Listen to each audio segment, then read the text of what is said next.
The Jays tonight, they win the World Series. And I thought you said that you didn't like when the owners get the trophy. Is that correct? You think it's kind of stupid?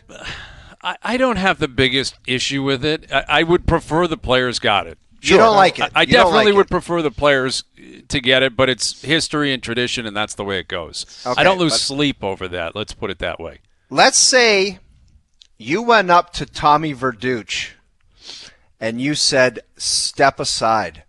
I'm going to give the World Championship, World Series trophy to the person in the organization I think deserves it the most. Who are you giving that trophy to? And I will see if we're aligned. Maybe you can pick a top three, say you're going to get it, and then you give it to him, and then you give it to him. Hit me. Okay. I like this. What a hypothetical that is. Step aside, Verducci. Fox. First of all, Verducci, take a hike. Take a hike. I'm taking over the whole operation for Fox. Bryan Hayes on the 20 stage. million Americans watching saying, what is happening up there? Chevy Guy presentation, whole nine. Right, Chevy Guy. Chevy Guy. We need Chevy Guy in the house tonight. Right, we do. You know, technology and stuff. Love if Rick Wilde was in the house tonight. By the way, hang on a sec, Joe and JP, before we go to the first break, we're doing the whole Chevy Guy interaction. I agree with you because there should be a Chevy Colorado or whatever on the field tonight, and someone's going to win that thing. All right, number one is I'm giving it to a player. I'm going to give it to a player. I'm going to Vlatty Jr. No. I'm going to Vlatty Jr. I've got one guy. I'm going to Vlatty. I'll knock out my list here, Noodles, and then you can jump in. Vlatty, number one, because Vlatty signed as an international free agent. Wasn't drafted. Could have gone anywhere. Chose the Blue Jays when he was 16 years old. And when his arrival led to them, I think, ownership putting money in, Shapiro Atkins doing what they've done so far, and he's had the greatest playoff run maybe in the history of Toronto sports. Like, I don't think that's hyperbole. I think it's the greatest run. You look at the stats, the numbers, 8 home runs in 16 games. Everything he's done has been so money. So I'm playing the role of Verducci. I'm saying, Vlatty, come on up here. You're picking that trophy up first. All right? That's number one.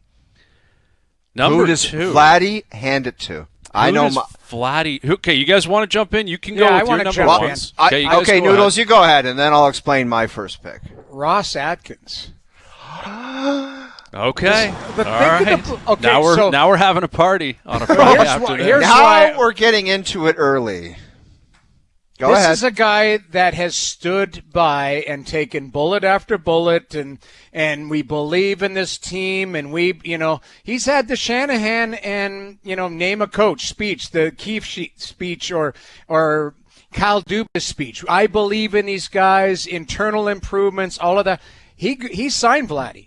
He brought in all of these players that we thought, like, who the hell is this guy? Who the hell is that guy? All of a sudden, it's worked. To me, the architect who has built this team gets the trophy first for me. And so if it's Atkins or Shapiro and Atkins, but is Atkins the guy who basically has pulled the trigger on all of these moves, correct? Yes. I mean, Mark is at the top of everything. Shapiro, as the president, has his fingerprints on everything. But, yeah, I mean, it's a two-headed monster, I would say. So then it's a 1A and 1B. Yep. Those two get it, because think of how much garbage they've gotten from us, from everybody, from the fan base and that. It's not working. Hey, we had, started this season, we were like, man, can they get 82 wins? Can they do, they have taken a lot of bullets. Say, Shohei's on a plane up here. Mm-hmm. Who else is coming up here, taking big swings, and they've taken heat. They're 1 win away from raising the trophy. I hand it to them. Okay. I like that. A package deal. You're going Mark and Ross. It's hard to argue with that. Yeah. It's very hard to argue with that. The architects of this team, they've been here a long time. The whole team is their doing. It's not, they didn't, pick up where someone else left off. This is all their team. Everyone playing tonight is courtesy of Ross and Mark Shapiro. Yeah. Okay. I like that. That's number one for you. Oh, go ahead. I'm getting on that stage, and I'm saying Mark and Ross, step aside. Vlatty, step aside. George Springer, step aside.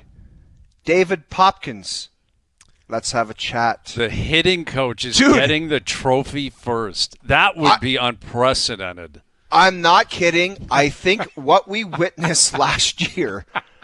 I'm not Noodles. I don't think it's no. It's like, come on up, Pop. You can just sit, Pop. Where are you? Do you not think it's valid, Hayes? After what we saw these guys do and their approach and what they do and their new identity and how they play and how they win, I think it's warranted that the hitting coach gets the World Series trophy, man. And then he can hand it to John Schneider, and then he can hand it to Vlatty, who then gives it to George Springer. I think that's not the direction I would go in. It's outside the box. It's outside the box outside thinking. the box, yeah. But it is easily the best under-the-radar hiring that, I can recall. And I know I'm saying that all the time. Greatest of all time, best ever. But you have to in a scenario like this. Popkins was hired, and forever the previous hitting coach, people were like, you got to move on. You need to bring in someone different, please. And they go out there and get Popkins, and you're right. They've been the best hitting team in baseball all year. Look at their approach in Game 5. That's him. Go up there swinging. Look for this. Study it. He's probably going to throw heat at you. Be ready to swing. Schneider did it. Vlatty did it. The guy's a beast, too, man. I've seen him down on the field. The guy, he looks like a linebacker. Like a guy's a stud. Yes. Yeah. Stud. Well, like monster it with comes tats back and to- looks like a football player. It comes back to who hired him. That's the Ross thing. and Mark, you're right. Well, okay, Like- where does John Schneider come into play? Like, this is they haven't won yet, and we're talking about who's getting the let's Verducci slow our trophy. roll Guys, here. I think But where it's does okay Schneider to think come if into you're play? a winner, you think like this. You think ahead. Guys think ahead. Who's getting the cup? Who's getting the World Series trophy? Like, Hayes, I think who did you say you're Schneider's- giving? I'm going Vlatty one. Vlatty one. I think I'm going to go to the manager, too, because I think John Schneider, like as much Ross and Mark took a ton of heat. And that's what's going to happen over the course of a decade. Talk to anyone in management. It doesn't matter where you are. Everyone at some point is going to get adulation, and at other points they're going to get hit. You know, like that's just the nature of the job. Mark Shapiro's been in baseball for 40 years. He's immune to all this. He understands it. He gets it. What was important was that he stuck to a plan and that he had belief and that he convinced ownership to spend money. And ownership deserves a ton of credit because they have spent money. This is not really David versus Goliath in terms of the spreadsheet, right? This is not the Dodgers versus the Rays. The Blue Jays have been consistently a top 10 payroll for years, for years.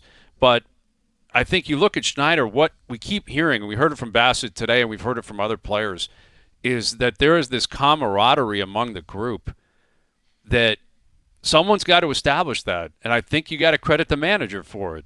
The way he handles players, the way he gives them freedom when they deserve freedom, maybe the way he keeps them accountable when they need to be kept accountable.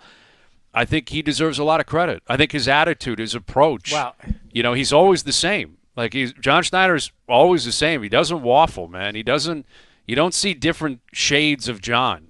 He's kind of always on his toes and ready to go. Even when he butchered that game in Seattle, he was like, he didn't cave, he didn't waver. He was just like, that's what we're I trust do. it, and I'm going to do it again. Watch.